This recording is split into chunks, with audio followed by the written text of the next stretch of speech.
qui vient au monde aspire à se développer, s'épanouir, exprimer ses besoins et ses sentiments.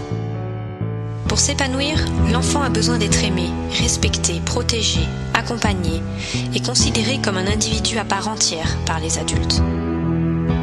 Lorsqu'un enfant est exploité pour satisfaire les besoins de l'adulte, lorsqu'il est négligé, humilié, rabaissé, puni, battu, manipulé, abusé, trompé, sans que jamais un témoin n'intervienne, son intégrité subit une blessure inguérissable.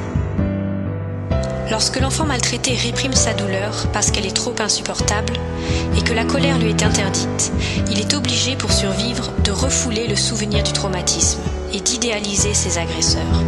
Plus tard, il a oublié ce qu'on lui a fait. Plus tard, ces sentiments de colère et de douleur coupés de leur origine mais néanmoins toujours présents, s'expriment au travers d'actes destructeurs dirigés contre les autres, agression, criminalité ou contre soi-même, drogue, prostitution, troubles psychiques, suicide. Plus tard, l'enfant agressé se transforme à son tour en bourreau et reproduit inconsciemment la persécution dont il a été victime sur ses propres enfants. C'est ainsi que le cycle de la violence se perpétue.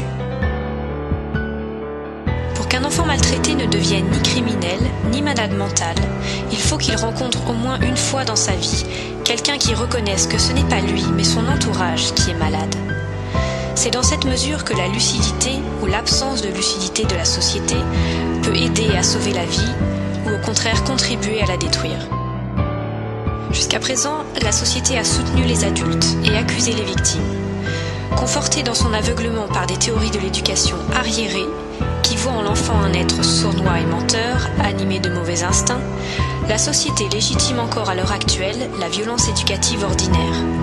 Fessées, gifles, punition, intimidation, manipulation, négligence, humiliation en tout genre, au prétexte que l'enfant évoluerait forcément en un être violent et vil s'il n'était pas, dès le plus jeune âge, contrôlé, recadré, limité, soumis à l'autorité. Afin de mettre un terme à la perpétuation de la violence de génération en génération, la société doit être sensibilisée aux effets de la violence éducative ordinaire et aux alternatives possibles. Et des adultes intelligents, sensibles, équilibrés et ouverts. Ils aimeront la vie et n'éprouveront pas le besoin de nuire aux autres ou à eux-mêmes. Ils utiliseront leur force uniquement pour se défendre.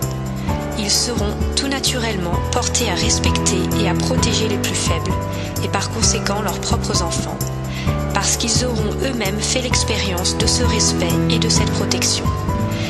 Et que c'est ce souvenir-là, et non celui de la cruauté, qui sera inscrit en eux.